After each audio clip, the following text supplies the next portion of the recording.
Hey there, Smither from Minute Maintenance at you, coming back at you with this 2005 Saturn Ion that we diagnosed last week. Today we're going to swap out that front drive side wheel bearing. Stick with me, got to get some maintenance done. All right guys, last week we diagnosed this 2005 Saturn Ion and we located a bearing issue, a seizing up wheel bearing on the front driver's side. So we're going to swap out the whole thing. It's called the hub assembly. The bearings, they come pre-packed nowadays. You don't have to push and press out a bearing. Just swap out the whole hub assembly. And to do that, the tools we need to get this job done, we're going to need our new bearing, or as you can see right here, hub assembly. We're going to need a 15mm socket. That way we can get off the brake caliper bracket, as well as that will help us get the 3 bolts off of the bearing hub assembly itself. We're going to need a 30mm axle socket. We're going to need a breaker bar of some sort, or if you don't have a breaker bar, a pipe to slip over the end of one of the socket handles in case one of our bolts are seized up and we need a little extra leverage. It's always good to have a couple different extensions on hand because you never know what you're going to be working with until you get down there. And then a wire brush to clean up any rust off the areas. And then last but not least, we're going to want ourselves some, doesn't matter what brand, but some disc brake, wheel bearing grease, lithium grease, axle grease, different kind of names for it, but you're going to want some grease. That way you can prevent any parts from rusting, seasoning up in the future, and keep things waterproof and dustproof. But without further ado, let's go ahead and jack this vehicle up and let's get to work. All right guys, first step is once you get the jack put in position. Now I always like to jack onto something more solid on these type of vehicles. And a lot of type of vehicles, they rely on what's called a pinch weld, or they recommend using a pinch weld. They give you a little marking here. Sometimes it's an actual arrow to say, hey, this is the strongest part of the pinch weld you're supposed to jack onto to lift up that corner of the vehicle. The problem is these pinch welds, guys, look at that. They're thin metal. They rust out all the time. I always like to jack onto something more secure, like a part of the frame if possible, or a part of the metal here on the floor pan where the corner connects. Sometimes this rusts out as well. So again, look at what you're jacking onto.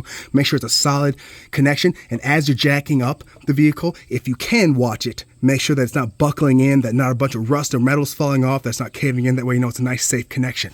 So I got my jack in place. The vehicle's still on the ground. We have our 19mm side here on this 4-way spinner. And we're just going to loosen up these lug nuts. All right, we're just going to loosen them up while the vehicle's still on the ground, because it allows the tire itself to give us some traction. Otherwise it might spin a little bit. Because it's the front wheel drive vehicle and it's in park, it wouldn't actually spin if I were to jack it up all the way, but that's putting a lot of unneeded torque on the CV shaft, half axle, whatever you want to call it. So just to avoid that, and just because, what if I didn't realize it was a front wheel drive vehicle? Always keep the vehicle on the ground to loosen up the lug nuts. Keep the lug nuts on in case something bad happens when you go to jack it up, but just to loosen them up, just to break them free, always keep the lug nuts in place. Boom. There we go. And then we just finish jacking up the vehicle high enough that the wheel comes off the ground. And one more for safety. Now we'll just finish removing all the lug nuts. The wheels out of the way, what we're going to want to do is get this brake caliper off, but not just the caliper itself. If we're changing the brake pads, we hit this bolt here and that bolt there with the 14mm. We want the 15mm, and to get this bolt here, as you can see, that bolt comes through and holds this bracket in place. Okay, we gotta get rid of this bracket. So we got one bolt right there and the other one right down here. That's the second one. So we're going to get the 15mm socket out, and we're going to back those guys out of there. Sometimes if it's too rusty, hit it with some WD-40, some PB Blaster, let that soak in for about 30-45 minutes. But these don't look too bad. Hopefully we're able to just get these off here real quick. All right, guys, on this top one, I had to break out the extension, as you can see, because there wasn't very much room. But the bottom one came out just fine. Top one, we're going to head and use an extension and finish this cat off by hand here. 15mm again on the socket. And then this whole bracket should slide right off. Because the brake pads are putting pressure on it, might be a little more difficult. I'm going to have to work your angles a little bit, rock it back and forth to get the caliper off again. Be mindful of your brake hose. You don't want to put too much pressure, and you don't want to just pull it off and then drop it. It'll yank on that brake hose. What you want to do is try to hang this off somewhere. If you have some zip ties, you can use zip ties to hang it up here while you work. And you know what? That's exactly what we're going to do, because this brake caliper is heavy. So we're going to rest this up here right now, and we're going to hang it out of the way the right way. All right, now that we got the zip ties put through one of those holes that we pulled off that held the bracket in place. Now the rotor itself should just slide right off. Bada bing, bada boom. And the guy that we actually need to remove is this cat right here, okay? So we got to get rid of this axle nut right here, which requires a special nut, a supersized nut that you're not going to find in very many socket sets, so make sure you have that on hand. And then after that, we got to pull off these 3 bolts. So we come from the front, get a backhand view. There we go. There's one up here, my finger's touching it. There's one right here, and now my finger's touching it. And there's one right over here. So it makes a triangle. So we need to get those 3 bolts out and this nut, and then we're home free. All right, the axle size we're going to need is 30 millimeter. Come down here, same rules as always. Lefty loosey, righty tighty. Bop, bop, bop. Obviously, if you have yourself electric or air-powered impact, it makes life a lot easier. But the point is, with this channel, all things can be done by hand, okay? And if you need, you can always add a breaker bar or a piece of pipe on this end. The longer you make this handle, the more force you put on towards the end of that handle, meaning if you add a pipe to it, then the more leverage you have on this point right here. Just make sure you have the right size socket so you're not slipping all over the place. Last thing you want, this thing is popping off, stripping out your nut, and you can't get it off. Now you have yourself a bad day. So work your angles. I prefer to pull personally as opposed to push, because when you push and put all your weight onto it, it can cause it to slip off. Woo! Lefty loosey. All right. We're gonna need to get ourselves an extension on this cat. All right, guys, boys and girls, this is what's called a breaker bar, okay? It's specific to the size I need for this head, and it gives me the ability to adjust my length. I'm gonna max this sucker out. Again, the longer it is, the more torque you're applying to that area. We're gonna push down because pushing down gives you the greatest amount of leverage force, but also gives you the greatest ability for mistakes. So we're gonna go slow and controlled. Tension, tension, tension. And there we go. That's all it took, guys. Just a little bit of extra force for the leverage. And now, should be able to back it off. There we go. With a regular socket wrench. Easy peasy, lemon squeezy. Now that the axle nut can come off, what you want to test for is make sure you can do this. Watch what happens with my thumb when I push that shaft in.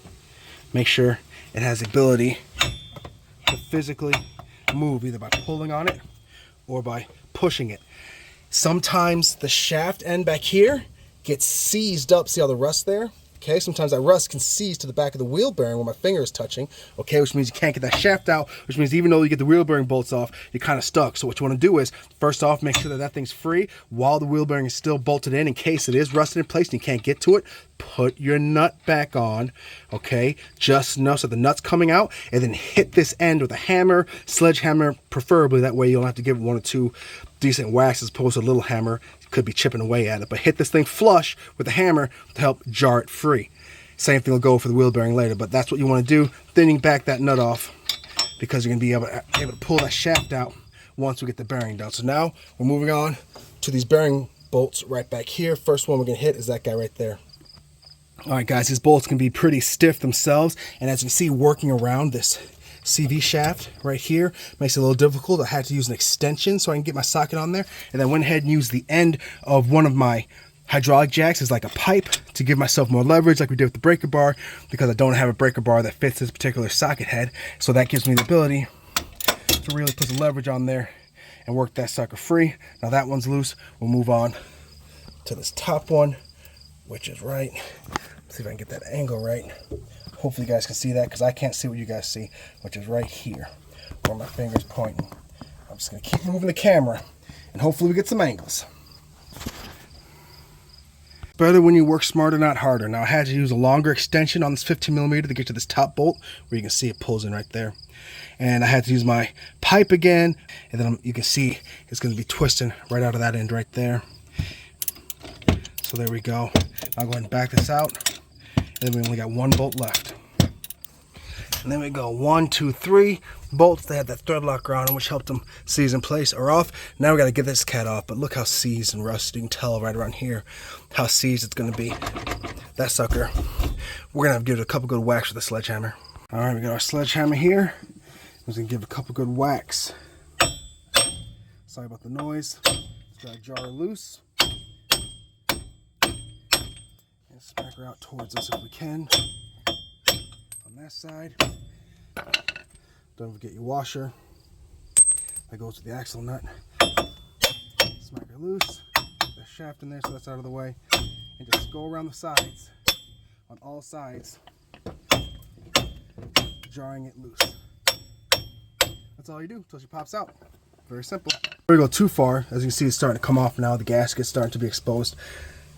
Don't forget about your speed sensor, ABS sensor if you happen to have one. On this particular vehicle, it does not all of them have one. So I'm going to pull this tab down here and push the back end off. And this part, you squeeze these two tabs in or break it off like so, because who really cares? We'll replace it anyway. Back to hammering. And there you go. Now she's off. We'll save this gasket. Remember which direction it was facing on this end with that tab over there. We'll set that down right there. And here she is. That is probably original from 2006. And let's just set this down. See if you can hear the spinning. Oh, that doesn't help any. Listen to the grinding. Listen to that grinding. That's definitely what was causing our noise. Becomes a ooh at higher speeds. Let's pull up the new one out of the box and see what that one sounds like in comparison. All right, now, as you can see here, check this out real quick. You see here, part of the casing had broken off. It was part of the issues we had. This whole wheel bearing was falling apart. Now we got to work the rest of this casing out. This little edge here, you see that? We got to pry that out, maybe take a screwdriver in there, but do what we got to do to force that sucker out so we can get the new wheel bearing in there. And then we're going to line everything up with axle grease before we put it all back together. But again, the new wheel bearing should glide smooth as butter. You hear that? No, you don't. You don't hear anything. Because that's a good wheel bearing. And then the bad one, that's the bad guy. So let's go ahead and get a pry bar or screwdriver in here to pop the rest of this garbage out. Alright guys, so I just went ahead and took a flathead screwdriver and just pried it out. You see it bent it a little bit, not the big deal, but that's just the outside casing of that bad wheel bearing. Now, the last step you're going to want to do before you start reassembling is get yourself a wire brush here. Alright, you can see this one's well loved, well used, and go through and just try to get a lot of that debris off.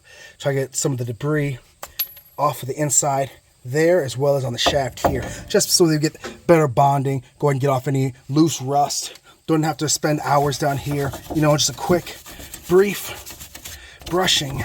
So we got our axle grease here. Let's go ahead and put a little dab on my finger here like I'm putting some hair gel on. I'm just going to go through, and anywhere where metal is going to touch, that is where I want to put a nice coating of axle grease. Again, that'll help give us a moisture and dust-proof barrier here.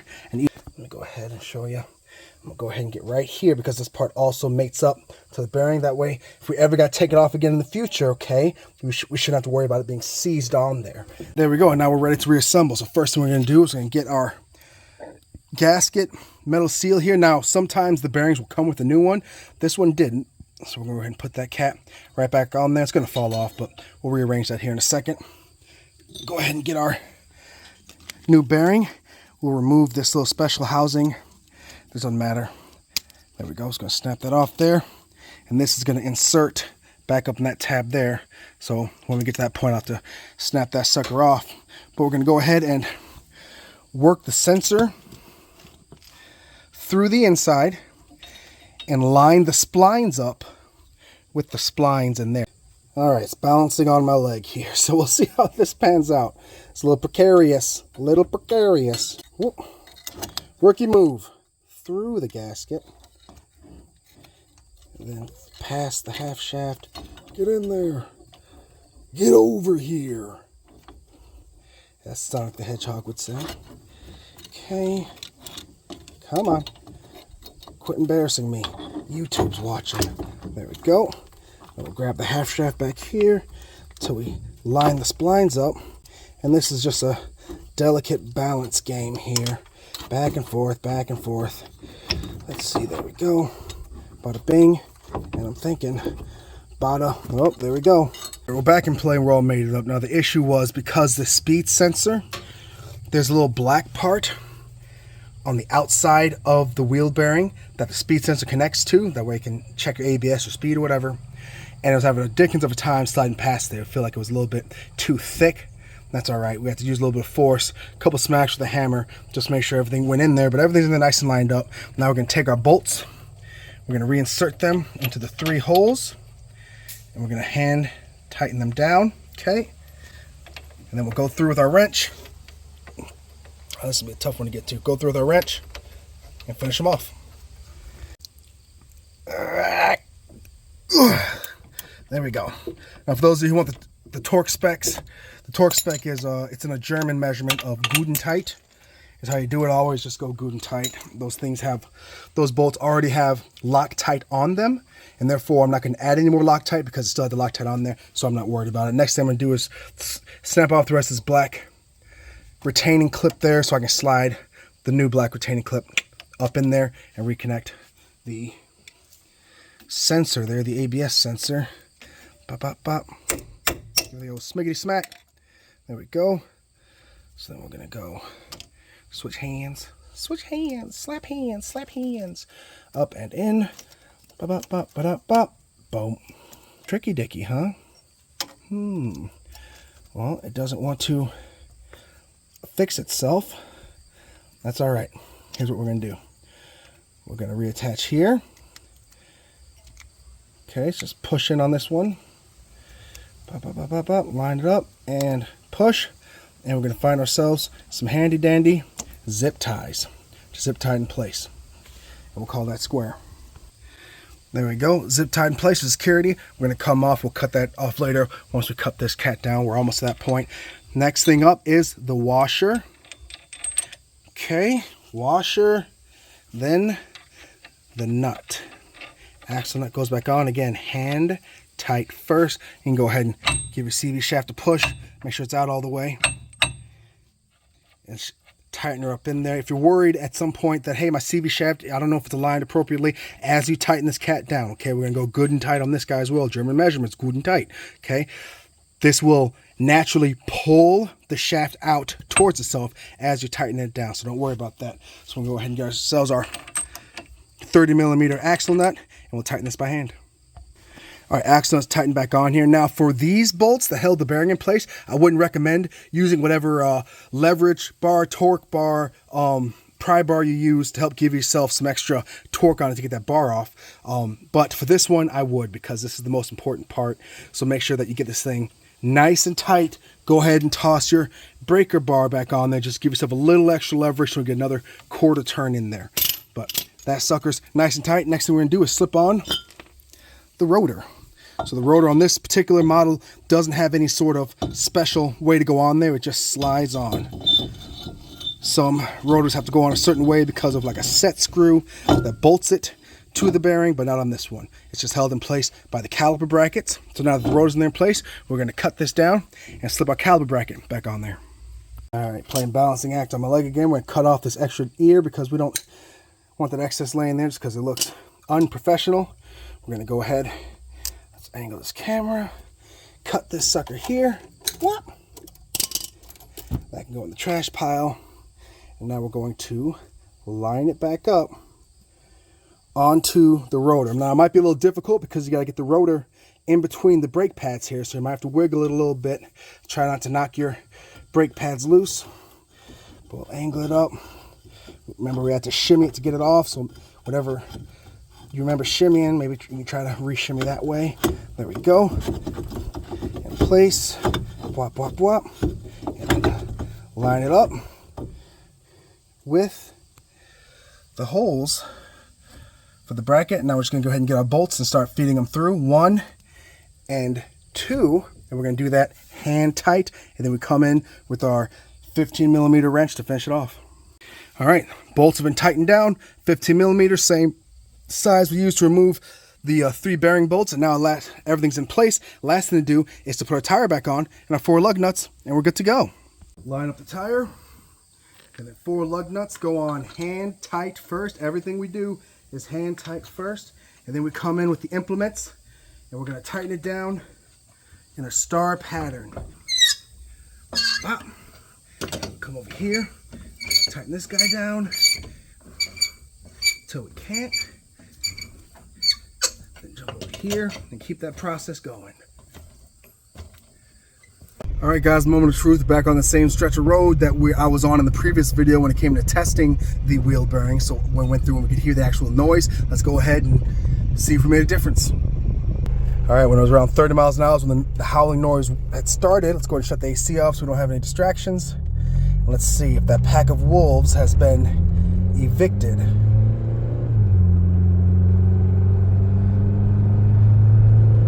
Okay, normal engine noise winding up with the RPMs. Noise drops with the RPMs. I am not hearing the loud howling noise anymore. Let's go ahead and get up to a steady 55 and relax. And there's nothing. All right, wheel bearing is fixed. Resolved our issue. That was the problem. It was that busted wheel bearing.